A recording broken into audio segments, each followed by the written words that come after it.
صدورنا واغفر لنا بذكر نصرا مؤيدا يسر أمورنا بقرآنك المحفوظ في اللوح سرمدا. Teruskan dengan bacaan Al-Quran kita yang seterusnya, insyaAllah. Okay, hari ini kita sambung ayat 51 dan ayat 52 surah Al-Baqarah. InsyaAllah kita akan teruskanlah bacaan kita pagi ini. Saya ceria ini memang ceria. Okey, ayat 51 dan ayat 52. InsyaAllah tengok pada Quran masing-masing, InsyaAllah.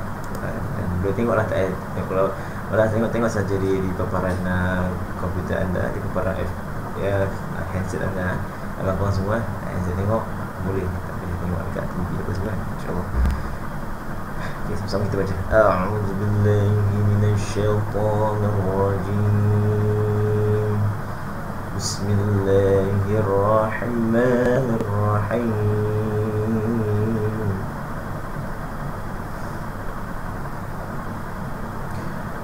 Wa idza wa'adna Musa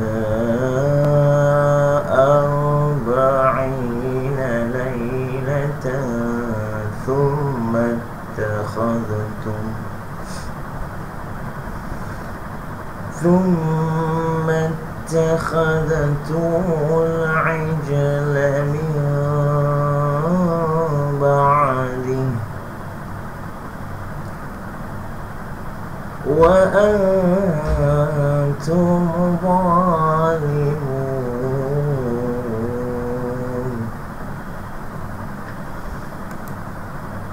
ثم عفونا عنكم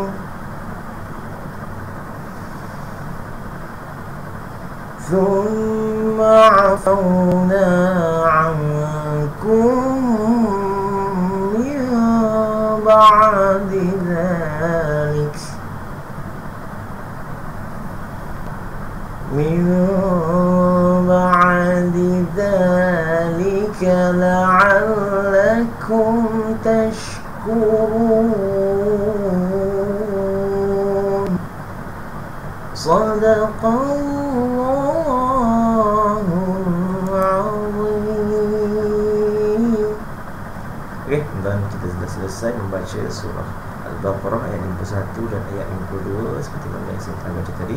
Seperti yang biasa, kita akan yang pertama kita akan ulang kaji berasiasat sama-sama, kita ulang kaji sharing berkenaan ayat ini, iaitu dari segi fasahah, dari segi tajwid dan dari segi fasahah, tajwid dan makharijul huruf. Ianya penting dalam Al-Quran, itulah asas dalam pembacaan kita supaya lebih teratur dan lebih betul dan jelas, insya-Allah. Maksudnya kita tengok wa'id seperti mana wa'id ni maksudnya kita menaja hujung lidah, nipiskan sebutan wa'id terlampak saya punya lidah wa'id wa'id akhazna. Okey,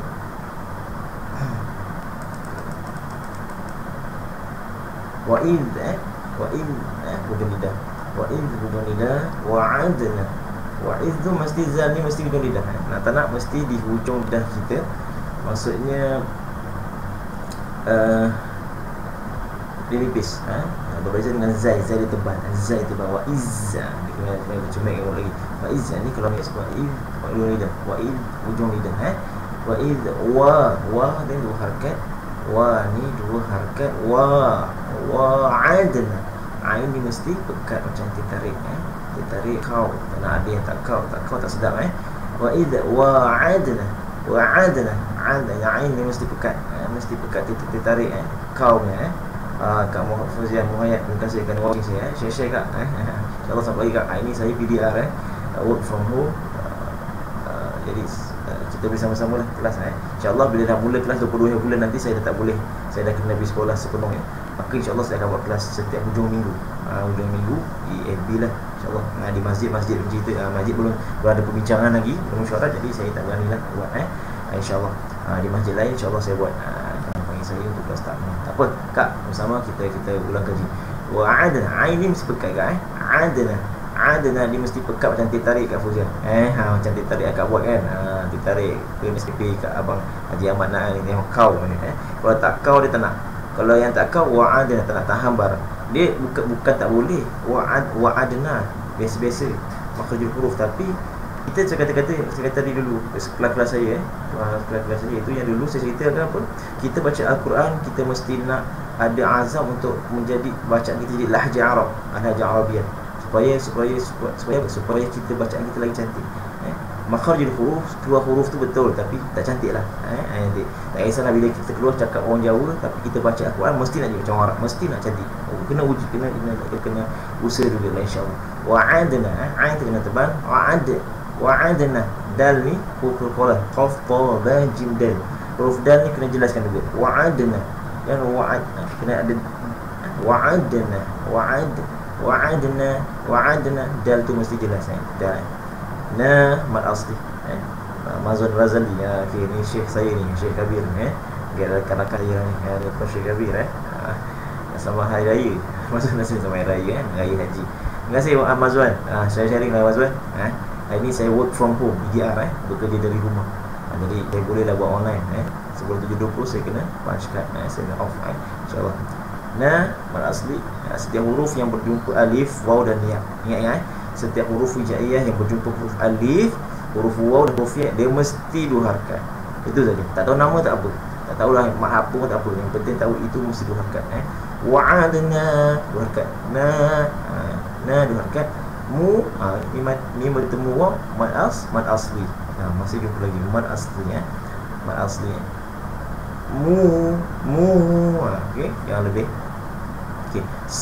Kita jumpa ni.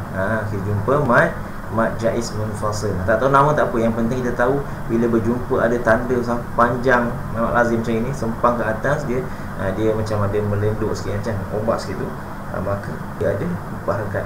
Bacaan 4, 5 ataupun 6, tapi saya ajar 4 dulu. Ambil minimum dulu. Musa 4 harakat. Lebih sikit tak apa, jangan kurang 4 harakat. Musa. Okey, 4 harakat. Arba'ina. Kalau lain dia jika macam betul okey. Ba'ina itu mesti pekat mesti kau. Ba'ina 2 harakat.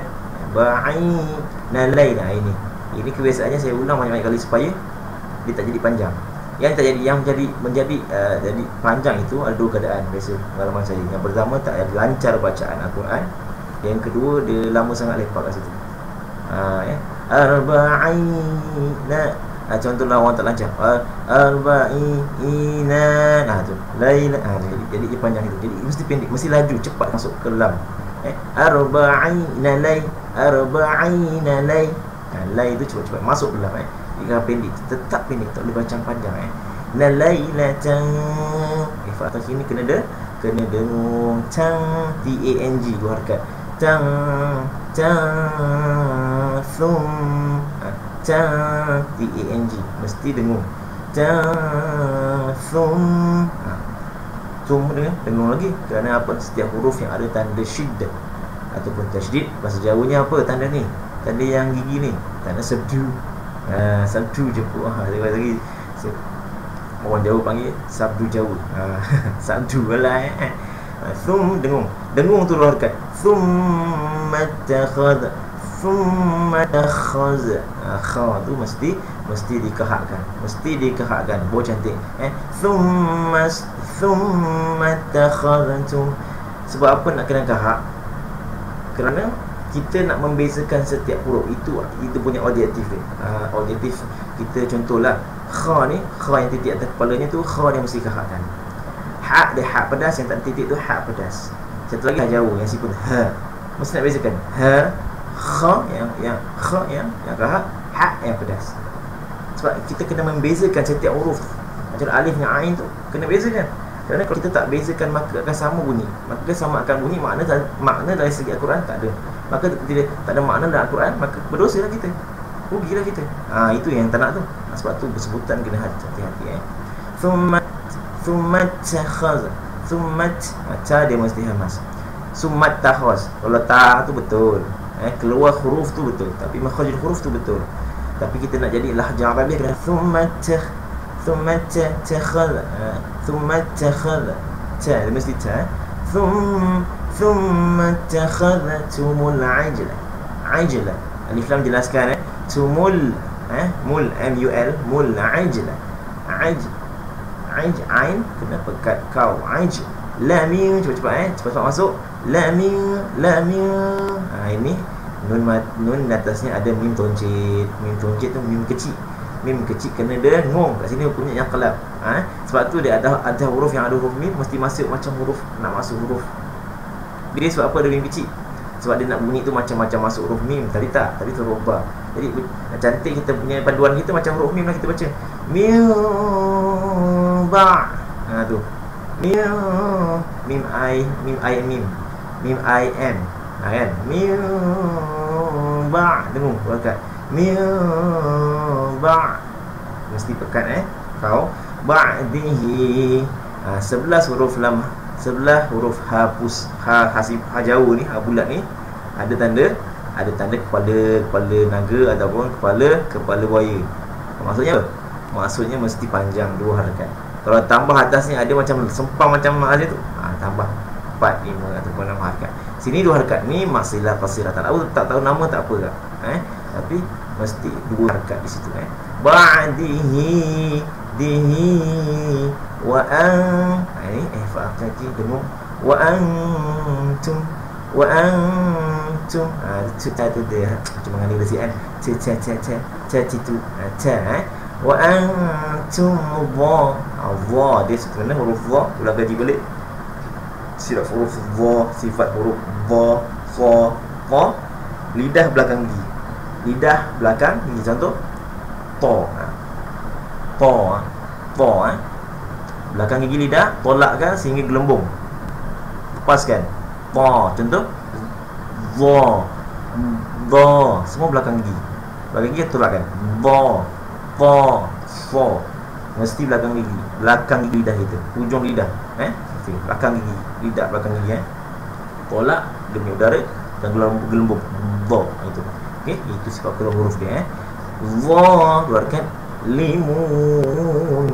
Limun dia mesti tak lebih daripada satu, tak kurang daripada satu harakat, mesti lebih. Itu mana ada sukun di sini. Okey, sambung ayat yang ke-52. Pendek saja ini insya-Allah. Thumma afwan, ni dengung. Tha pula. Tha ulang kaji lah, lama tak dibuat tha. Tha mesti keluar lidah lebih kan, macam kita ejek orang. Tha. Thumma. Kalau huruf sin yang gigi tu, gigi 2, dia tak ada keluar lidah. Dia summa, kan beza. Summa kan bunyi. Itu kena beza. Okey, ni lidah keluar. Summa kena keluar lidah. Okey, sekali lagi. Summa afau. Cepat-cepat masuk ain. Summa afau. Tu ingat huruf tha ni mesti keluar lidah. Lebih Summa afawna. Dua harakat. An ankum.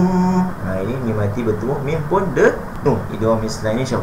Mim mati bertemu mim, nun mati bertemu nun. Tu 2 je. Jadi kena dengung.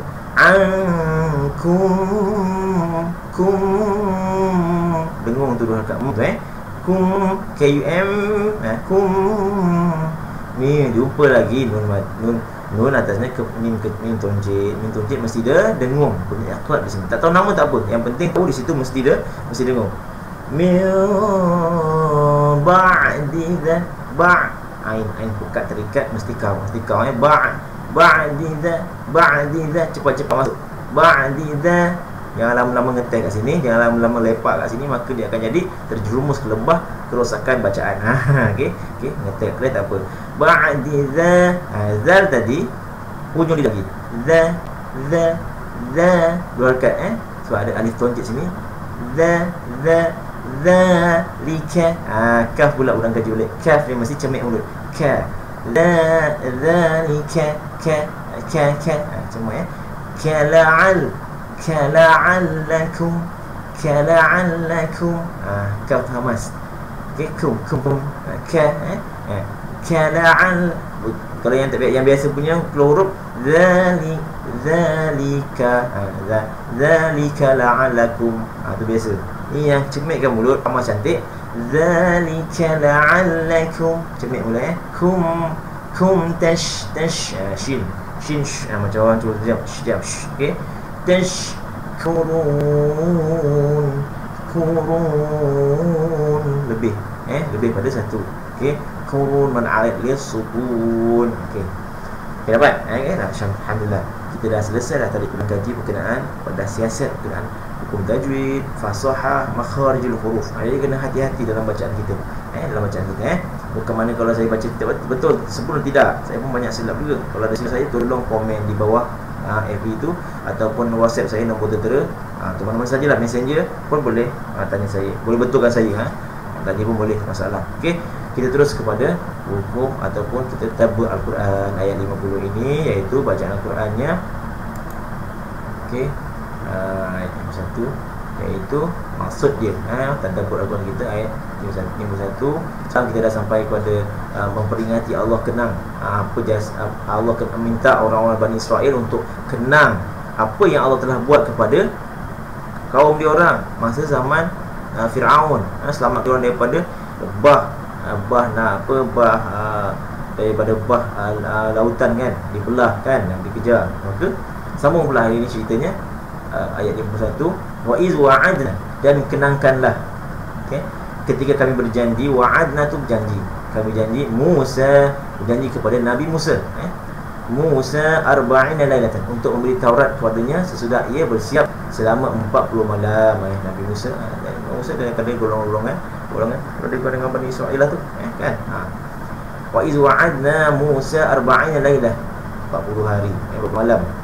Kemudian setelah ia thumma takhastumul ajlah, kemudian setelah ia pergi, thumma takhastumul ajlah min ba'di wa antum zalimin, kamu menyembah patung anak lembu dan kamu sebenarnya orang-orang yang zalim terhadap diri sendiri. Jadi ini cerita tentang Nabi Musa yang Allah memberi perjanjian kepada Nabi Musa, iaitu untuk mempersiapkan dengan Allah turunkan untuk memberikan kitab Taurat kepada Nabi Musa selama 40 malam. Kemudian bangsa beliau, kemudian setelah Nabi Musa ni pergi, dia orang pula sembah patung anak lembu dan kamu sebenarnya orang-orang yang zalim terhadap diri sendiri. Maksudnya memang baik kaum Bani Israel ni dia tak mengenang kebaikan ataupun apa yang Allah tentukan untuk diri dia orang. Dengan pencipta pun dia orang nak mempertikai ataupun boleh mempermain-mainkan. Daripada ayat pertama dulu kan sampai ayat yang sekarang ni, mempermainkan pencipta dia orang sendiri. Ini kan pula setakat Nabi. Nabi dia orang mampu untuk mempermainkan, tak kenang kebaikan Allah. Ni kebaikan pencipta dia orang tak kenang. Itu kadang-kadang bab mengenang ni, mengenang manusia tak apa, mengenang apa Allah buat pada kita, itu yang penting. Kita kena bersyukur lah. Itu bangsa kita ni sekarang ni kan, itu dia maksudnya bangsa kita ni kadang-kadang tak bersyukur dengan apa yang telah diberikan kepada dia kat Malaysia contohnya. Khususnya kita cerita pasal ruang lingkup keadaan Malaysia lah. Kita duduk sekarang, saya rasa kita kena bersyukur. Saya ulang banyak semalam kadang-kadang orang kita ni kadang-kadang ilmunya ialah mungkin makan senang, semua benda senang, jadi dia ambil remeh perkara-perkara yang tak betul, perkara-perkara yang padanya penting tu. Contoh seperti semalam 2-3 hari saya dah ulang macam kita nak berdebat atau kita nak cari ilmu, kita jangan cakap bila kita nak bercakap tu nak membetulkan yang kita punya fakta. Tidak. Kita nak berdebat, nak bercerita tentang hukum, ia mesti menyelesaikan masalah, itu objektifnya. Dan kita menceritakan sesuatu mesti tawaduk. Bercakap sesuatu dengan tingkatan ilmu ataupun hukum mesti dengan keadaan tawaduk, dan kita kena murajaah tentang muhasabah diri kita sendiri. Kadang-kadang kita cakap pang hebat kan, tapi diri kita, akhlak kita tak betul lagi. Contoh apa? Contoh, kita nak preach, kita nak jadi orang yang tabligh, dakwah, cerita kebaikan Allah, sunnah Rasulullah, tapi kita masih hisap rokok. Itu contohlah, kita contoh. Kalau kita hisap rokok, kita baik senyap lah, walaupun kita tinggi ilmu. Pada saya seorang yang nak menceritakan tentang hukum, ataupun kita nak menceritakan tentang sunnah Rasulullah, kita mesti at least paling tidak first, kalau sekarang punya keadaan, mesti tutup hisap rokok, mesti jangan hisap rokok. Sebab tu kalau pada saya lah, pandangan saya, orang yang ilmu tinggi tapi tiba-tiba dia hisap rokok, pada saya dia belum faham lah betul-betul lah apa tu sunnah Rasulullah, kerana ia adalah perkara yang haram, yang Allah kata tak boleh kan. Jangan cerita pasal Rasulullah tak hisap rokok. Rasulullah sekarang ni, benda ni telah difatwakan, la wala tulqu aydikum ila tahlukah, jangan campak di engkau ke dalam kelembah kebinasaan. Tak jelas lagi kan? Maka kita hisap rokok, lepas tu kita cerita ke orang, ini kebaikan ini, tapi dekat luar kita masih lagi tak menjaga itu penghisapan rokok tu. Tak kisahlah ada orang cerita hisap rokok ini, cerita pak rokok kan, cerita orang cerita aku hisap rokok, panjang umur aku, itu kan salah panjang ke umur, itu memanglah kan. Tapi berkenaan tentang kita ni seorang preacher, ataupun seorang yang nak menceritakan kebaikan Allah, kita nak dakwah, kita nak berdakwah, kita kena jaga akhlak kita, kita punya aurat kita punya percakapan kita, dan kita yang paling asas dalam diri kita tu mesti kena betul dulu. Kan, ini kita cakap paham, tapi seokok lagi tak gunalah kan, benda tu jelas makruh ataupun haram lah, bukan makruh ni, dia haram lah kan, dia haram lagi. Itu kadang-kadang saya itulah ramai orang macam itu. Itu yang saya sedih. Itu yang saya sedih kan. Okey, tak apa. Okey, terusnya ayat kedua 52, sambung ayat 52, iaitu summa. Kemudian sesudah itu kami maafkan, summa afauna ankum, Allah banyak maafkan bangsa Bani Israel ni, maafkan kesalahan kamu, min ba'di dzalika la'allakum tashkurun, supaya kamu bersyukur. Allah tu maaf pengampun. Inna Allah tu kita baca, Allahumma innaka 'afun karim tuhibbul 'afwa fa'fu anna. Walaupun dalam dia dianjurkan dalam surah dalam bulan Ramadan, tetapi boleh diamalkan sebagai amalan harian, membaca doa Allahumma innaka 'afun karim tuhibbul 'afwa fa'fu anna. Ya Allah Tuhan, Allahumma innaka, ya Allah Tuhan, engkau seorang pengampun. Allahumma innaka 'afun, diampunkanlah kami. Tuhibbul 'afwa fa'fu anna, di mana Allah Maha Pengampun. Ini macam kisah Bani Israel ni, Allah sentiasa memaafkan kesilapan dia orang, ulang balik kesilapan dia orang, maafkan lagi kesilapan. Macam orang macam kita lah ni, macam orang kafir dia, macam kita lah hamba Allah ni. Kadang-kadang kita buat salah, Allah maafkan lagi. Kita buat salah sampai nyawa di hujung tanduk dah. Kadang-kadang hal hukum ni pun Allah masih ampunkan jika kita ingat pada Allah. Tapi itulah kadang-kadang tak bersyukur, khususnya kepada bangsa Bani Israel ni. Allah dah bagikan ni'mat, dah selamatkan dia orang pada Fir'aun, nenek moyang dia orang. Allah sentiasa maafkan orang, tapi biasa dia orang tidak bersyukur. Kita buat tak bersyukur ni, kadang-kadang saya pelik. Kadang-kadang nak solat, kita solat kat Malaysia ni dah tak ada orang kacau. Selagi mana kita nak beribadah di Malaysia, tak ada orang yang mengganggu, kerajaan tak adalah marah ataupun tak kasih solat. Ini cerita pasal PKP tu. Asyik orang ni pasal tu lah, kata-kata ilmu tu. Lepas tu nak apa-apa, nak bercerita, nak mempertikaikan sesuatu, mesti ada ilmu. Jangan kita dengar sikit-sikit dekat masjid, dengar dekat FB kan, lagi banyak ustaz Google kan. Google dah kata tak boleh, berdosa kita ni, apa, salahkan keadaan ni apa ni kan, zalim, tak kasih solat. Padahal kita kena ikut ulul amr ataupun pemerintah. Kan? Masa ketika itu memang darurat, tak boleh. Kerana jika kita kerajaan biarkan untuk semua solat macam biasa, boleh rapat-rapat, maka akan melimpahnya virus, maka akan memberi darurat kepada masyarakat yang lain. Dia akan memberikan kemudaratan. Bukan suka-suka. Time tak PKP, tak ada pula orang solat. Kat masjid tak nak imarahkan pula. Itu masalahnya. Tengok sekarang ni, kerajaan dah bagi ruang untuk solat macam biasa. Jagalah PKP, SOP. Masih lagi masjid berapa ketul lah kan. Kalau masjid kawasan saya ni lah kan, berapa ketul yang solat, khususnya solat subuh. tu nak jaga, nak tengok dia punya hebatnya orang tu. Tempat tu tengok subuh ni. Solat waktu lain tak ada masalah. Subuh, tapi kadang-kadang waktu lain pun sama je. Itu. Jadi kita ni bangsa yang tak bersyukur kadang-kadang. Kadang-kadang kita tak bersyukur, Allah dah bagi lepas kurnia, tak nak tahmid banyak-banyak. Bila Allah uji sedikit dengan virus, maka marah pula keadaan. Padahal Allah nak terbiah kita, terbiah didik kita. Kau dulu masa tak PKP, tak nak pula pergi Masjid Imarah. Bila dah tak PKP, tak nak penuh masjid pula. Jadi sebetulnya Allah nak kita jadi orang yang tawaduk. Sebetulnya jangan meninggi diri, jaga kembali kepada jalan Allah dengan hidup yang lebih baik. Itu okey, itu cukup.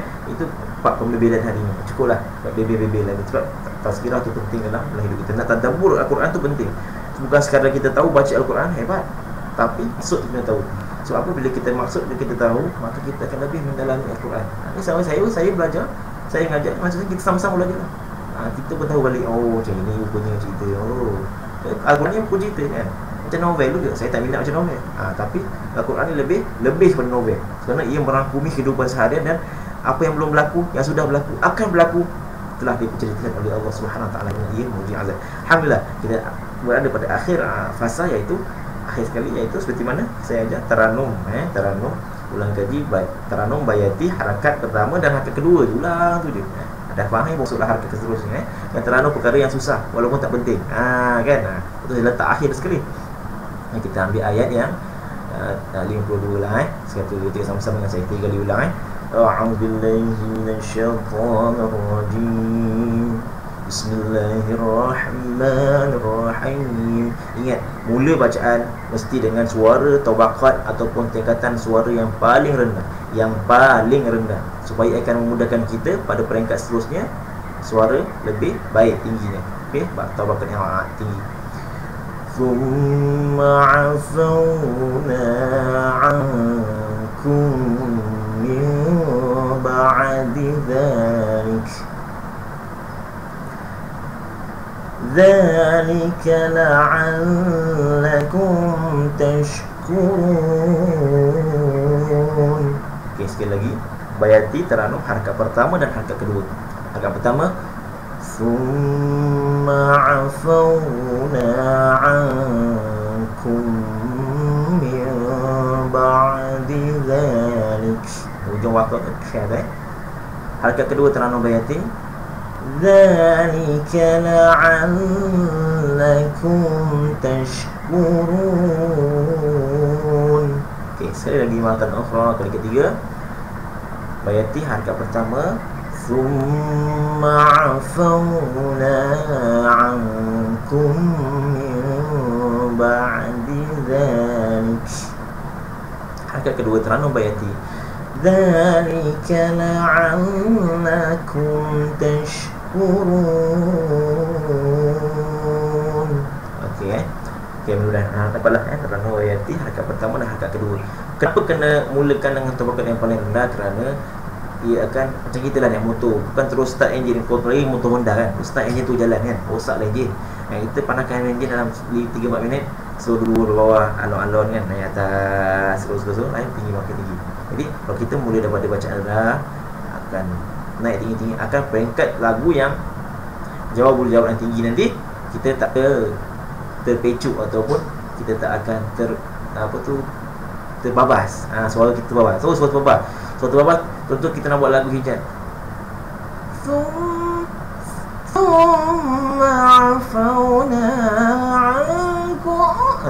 terbabas. Suara tu jadi terbabas. Nanti lah kita padakan suara dengan suara yang rendah. InsyaAllah, mudah-mudahan kita memberikan kebaikan pada video kita. Mudah-mudahan anak kawan-kawan semua, kakak, kawan-kawan, makcik-makcik yang tengok, sharekanlah benda yang baik ini. Mudah-mudahan benda yang baik ini jadi asbab kita di hadapan Allah Ta'ala. Aku dah pernah sharekan benda baik dalam MV dulu, bukan sekadar share benda buruk je. Aku dah benda sharekan benda baik. Kalau boleh benda baik lah semua kan. Ini benda baik lah kan. Okey, bolehlah lawat kepada tolong jangan lupa subscribe saya punya YouTube saya, Muazzazillah. Bolehlah tekan lonceng tu, bell tu, jangan angkat tangan, supaya mudah-mudahan akan berikan, kalau saya dapat mudah, mana tahu dapat gaji YouTuber, boleh tolong orang Islam kita, healing kita ini. macam ABDU kan. Kan mudah-mudahan lah. Lepas tu bolehlah ziarah kepada saya punya FB saya, jangan lupa lah FB saya macam-macam ada, YouTube saya pun macam-macam ada. Saya itu pun macam-macam orang ni, macam-macam lah Jadi boleh apa persoalan boleh tanya saya, WhatsApp di nombor tertera, nombor yang tertera bolehlah WhatsApp Jadi sekali lagi saya nak iklankan ataupun mesti penting lah ini benda penting Kenapa pun kita nak benda-benda baik kan, masih lagi terbuka untuk korban di Cambodia. Sekali lagi saya cakap, ini bukan saya pergi sana, saya takkan lepas, PKP takkan lepas. Jadi kita punya ejen di sana 2 orang, Ustaz Hasan Basri selalu join saya, Ustaz Hasan Basri dan Asy'ari. 2 ejen kita di sana, paling cakap Melayu sebab dia orang belajar kat Kelantan. Saya dah pergi tahun lepas, saya tahulah dan badal haji 1,600 sebelum 20 Julai. 20 Julai lepas 12 malam saya takkan terima. Saya takkan terima sebarang korban Kamboja ataupun pada haji, walaupun masa tu dah ada surat Ustaz ada 20 bahagian, saya ada 20 bahagian Ustaz nak buat korban pun saya takkan terima. Tahun depan lah cerita kan.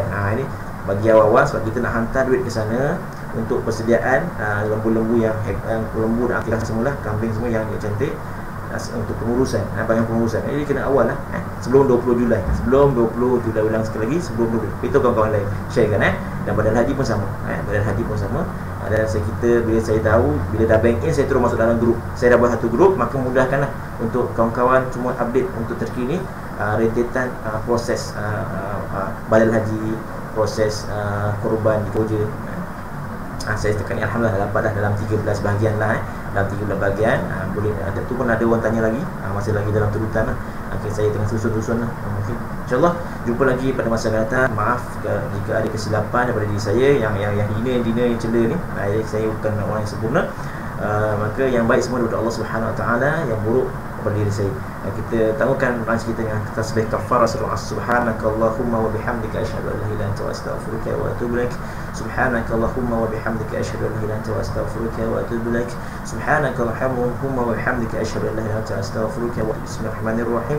Wal 'asr innal insana lafi khusr illa allazina amanu wa 'amilus salihati wa tawassaw bil haqqi wa tawassaw bis sabr. Sadaqallahul 'azim. Wabillahi taufiq wal hidayah. Wassalamu alaikum warahmatullahi wabarakatuh. Ila liqa wa ma'as salamah. Ila liqa. Peace you.